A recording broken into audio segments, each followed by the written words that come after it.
Hey everyone, welcome to Reddit Readout. Today we are checking out AmItheA whole. Story 1.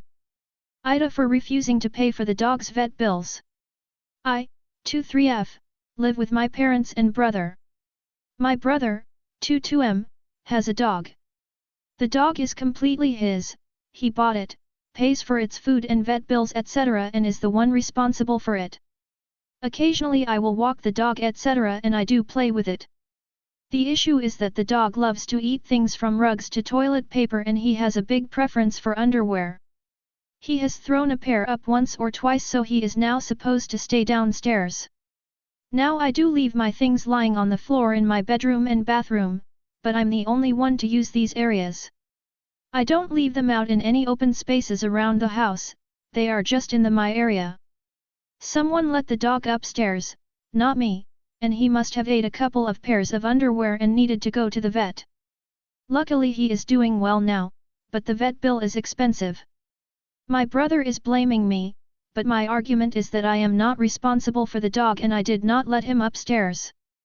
If the dog ever ate something upstairs in the past, my brother would blame the person who let the dog go upstairs. And at the end of the day, I feel that because my brother is responsible for him, it's his fault for not training the dog to stop eating things. So Reddit, AITA for refusing to take blame? Story 2. AITA for not supporting BF's cover band. I, 36F, have been with my BF, 49M, 4 years, living together 3. He has 2 amazing kids, 18M/9F, I adore spending time with them. He's divorced, I never married/kids by choice. We moved in together in their old place, didn't want the kids to lose their home after mom moved. I work 50+ hours in retail, high pressure, he works MF.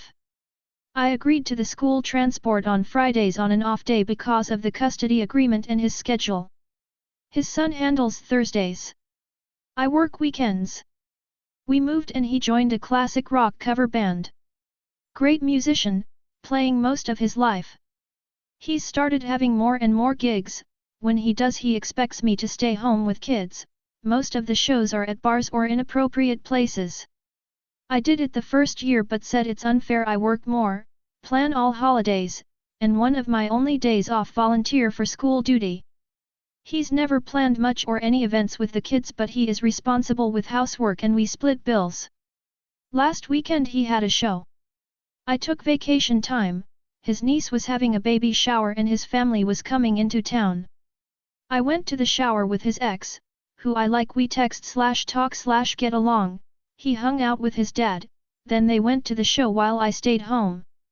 Not his fault I get up at 5 AM, but I always feel left out and a little sad. We tried to patch it up, I told him again we need to be more fair with time and prioritize doing things as a couple too. This week he has a show Friday night. I told him again it's not fair for me to be on school duty, sit home with them all night, and he gets to go do whatever he wants while I work all weekend. He says I'm just jealous and don't understand how important his music is. He argues that it's also a source of income, but I bought everything for their birthdays, Halloween outfits, my mom helps with Christmas while he bought a new guitar and hundreds in equipment. I got tired of fighting and just said he was right. I don't understand. This morning he stomped out without saying goodbye and turns out he's going straight from work to his show. I truly love them, but I feel taken advantage of. He says I'm controlling and jealous. I don't think asking him to be the parent and take care of his responsibilities instead of putting it on me. I put so much effort to the house and have no say in anyone's schedule.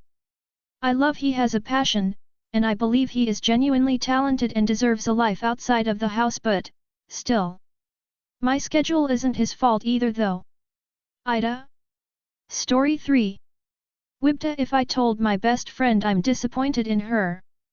I, 20F, have a best friend, 18F, who I've been friends with for years now.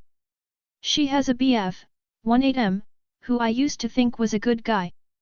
But as their relationship went on, he started to show his true colors. He would completely disregard her concerns and downplay her struggles, saying that his life is so much harder than hers and that's why he can never go out on dates and things like that. Whenever she brings up something that bothers her, he changes it for like a day and then the next day goes back to doing that thing. Every time he does wrong, she comes crying to me and I console her, and when things became really bad, I'd advise her to break up with him. And she says she will break up with him. But then I see her posting on her story about them being all lovey-dovey. This happens over and over and over again. I really want to be there for her, but this is getting exhausting.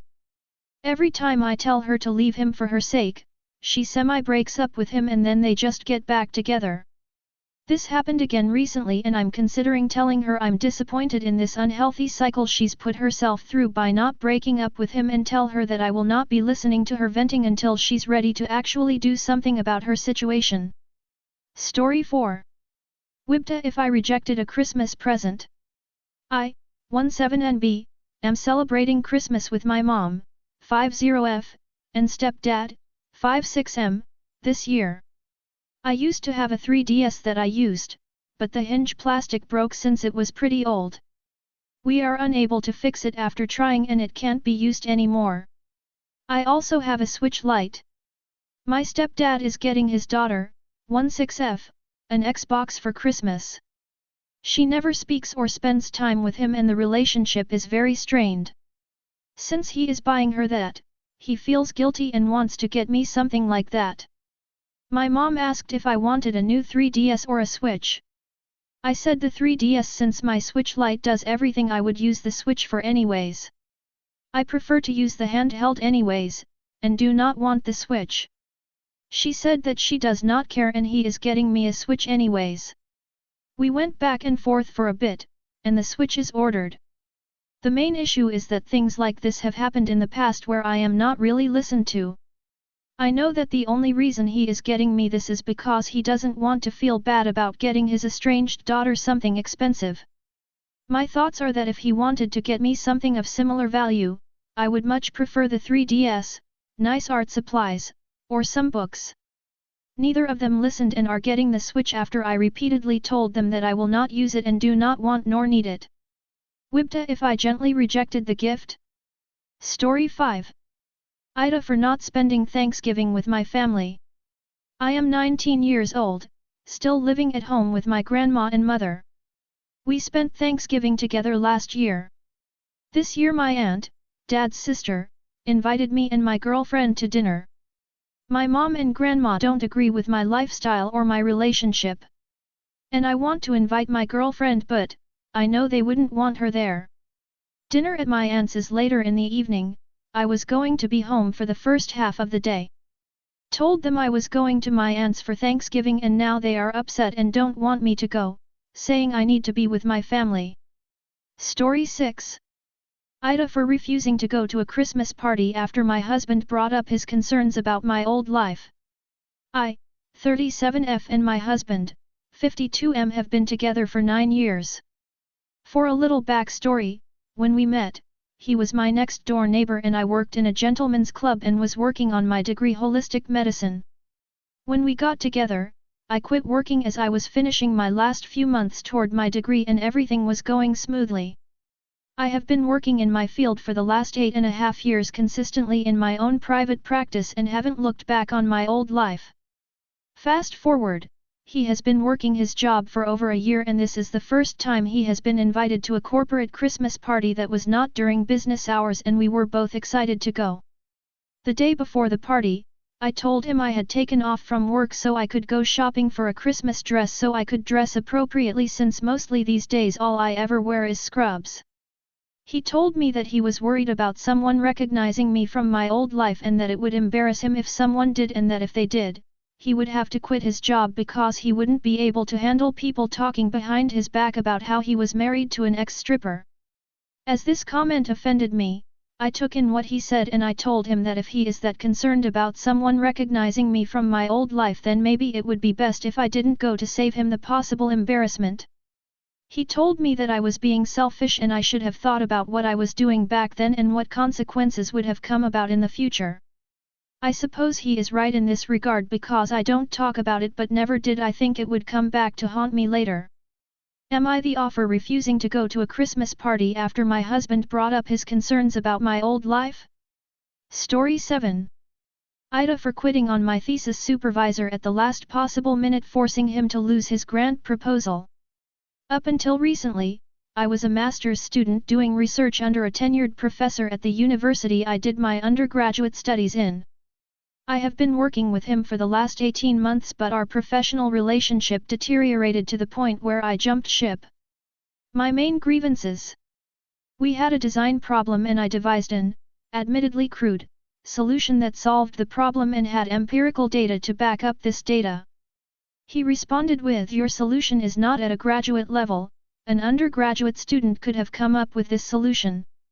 We had another design problem and I suggested to talk to my second committee member, which he approved of, to help. He said not to because he wanted to keep his research secret, it was not a government project. We were stuck on this design problem for 2 months. Over which he questioned my effort and asking why it was taking so long. For a problem, I gave a potential answer based on the class I took with my second committee member. He shot it down and said, "Do it my way."